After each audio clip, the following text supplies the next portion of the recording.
for fat loss nor optimize our body recomposition. Actually, the more we can negatively impact our body recomposition results.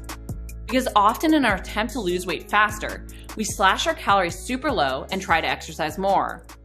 This results in, yes, more weight being lost, but this weight is not only from fat, but also muscle.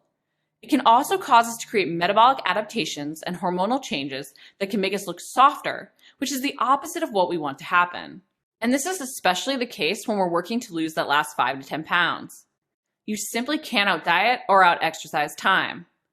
And while yes, calories in versus calories out matters, we can't focus on purely trying to starve ourselves by slashing our calories super low or creating more of a deficit through our training. Actually, we need to stop focusing on our training as a way to burn calories at all. We need to stop purely focusing on our calorie intake if we want the best fat loss results possible. These improper weight loss practices, and even at times extreme deprivation diets and overtraining, are what lead to that horrible yo-yo dieting cycle. They lead to potentially rapid weight loss on the scale, but also that weight rebound. Through these fad diets, we create unsustainable habits, throw our bodies out of whack, and often create metabolic adaptations that make it even harder to lose the weight the next time we attempt to. So if you've ever thought to yourself, my age just makes it so much harder, or it's so much harder than it used to be to lose weight, well, that might have less to do with getting older and more to do with the improper dieting practices you've implemented previously. The great part is, though, we can reverse much of the damage we've done. We can retrain our body to eat more and lose fat while restoring our metabolic health. But we have to stop looking for a fast fix. Instead, we sort of have to do the opposite of what we've been told to do. We need to focus on these two key things: macros and strength training. And then we need to focus on something we can truly maintain long term. Because motivation and willpower are fleeting. We need to use those times we're motivated to put in new healthy habits that are sustainable. Because through these routines and habits that don't take as much willpower to implement, we will keep doing what we need to do to get results, even on those days we aren't as motivated. We need to focus less on creating a calorie deficit and more on doing the things that keep our metabolic rate higher while learning to fuel in a way that leaves us feeling energized while needing to utilize stored energy, aka fat, to fuel. And that means we need to focus on macros and strength training. So why are these two things so key? First, let's talk about macros. Before you even adjust your calorie intake, I recommend you focus on your macronutrient ratios. What portion of your calories come from proteins, carbs, and fats? How you adjust your macros can impact your energy levels and your fat loss results without you even consciously adjusting your calories. It can even impact the number of calories you feel you need to be fueled while creating a small deficit just because of the differing thermic effects of each macronutrient. When we fuel properly too, we can help prevent unnecessary metabolic adaptations and we can keep our body running efficiently.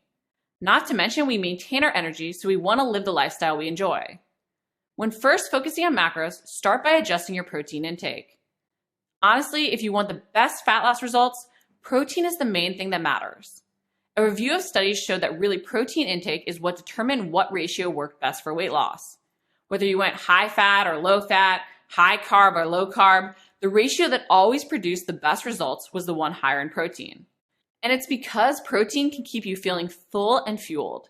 Not to mention the thermic effect can only further aid in fat loss without you needing to create any more of a technical calorie deficit. Protein takes the most energy to digest, with about 20 to 30% of total calories and protein eaten going to digesting it, while carbs take about 5 to 10% and fats only 0 to 3%.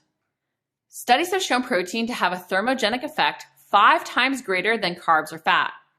Basically, you burn more calories to utilize protein than the other two macros. Increasing your protein can also help you build and retain lean muscle mass even while in a deficit. Studies have shown that a high protein diet is the only diet to help you do so. Not to mention, it can even help you prevent gaining fat when in a calorie surplus. It's so key we do everything we can to avoid muscle mass loss, not only to age well, but to keep our metabolic rate higher and avoid the metabolic adaptations we often see with extreme diets. Retaining lean muscle mass will help you burn more calories at rest. Not to mention, muscle makes you look leaner as you lose the fat. And the cherry on top of all of this, and just another reason to focus on protein, consuming protein can increase levels of glucagon, a hormone in your body that can help control body fat. When glucagon is released, the liver breaks down stored glycogen into glucose for the body to use. It can also help liberate free fatty acids from fat tissues and provide fuel for cells and make that body fat do something useful instead of hiding your six-pack.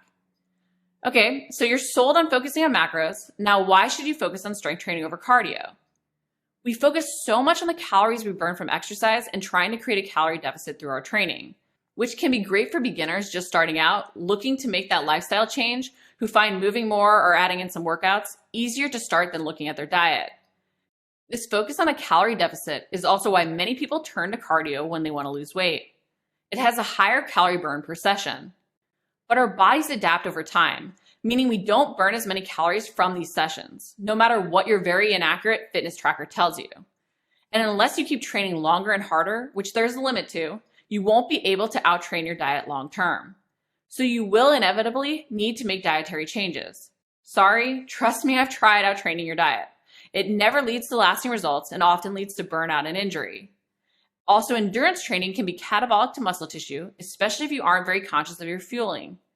So while you may be burning a few more calories in your training sessions by doing cardio, especially to start, you aren't doing anything to raise your resting metabolic rate, which impacts the calories you burn throughout the day. And your resting metabolic rate has way more potential to help you burn more calories on a daily basis long term and creates lasting results and long-term fat loss maintenance. Not to mention, you may only perpetuate muscle mass loss, especially if you're slashing your calories super low, which will result in worse body composition and potentially metabolic adaptations that make it harder and harder to lose weight as we get older. And this is why strength training is so key. Not only can you increase your resting metabolic rate by building muscle, because muscle requires more energy to maintain than fat, but you are also going to be functionally stronger, look leaner, and preserve that muscle mass more while in a deficit and trying to lose fat. If you want to eat more, look leaner, and prevent a lot of the metabolic adaptations we often associate with getting older, you need to be focusing your training on strength training. Now, if you enjoy cardio, you don't need to cut it out, but just stop focusing on workouts as purely about the calorie burn from that single session.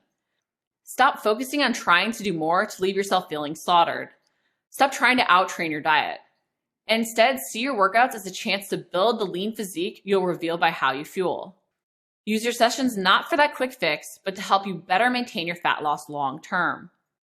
I know it's tempting to want to do more to get results faster, but we have to remember that often the faster we lose weight on the scale, the less we are truly focusing on that body recomposition. As much as it stinks to hear, slow and steady wins the race. Focus on just those two key things of macros and strength training and find a routine you can follow consistently if you want amazing body recomposition results.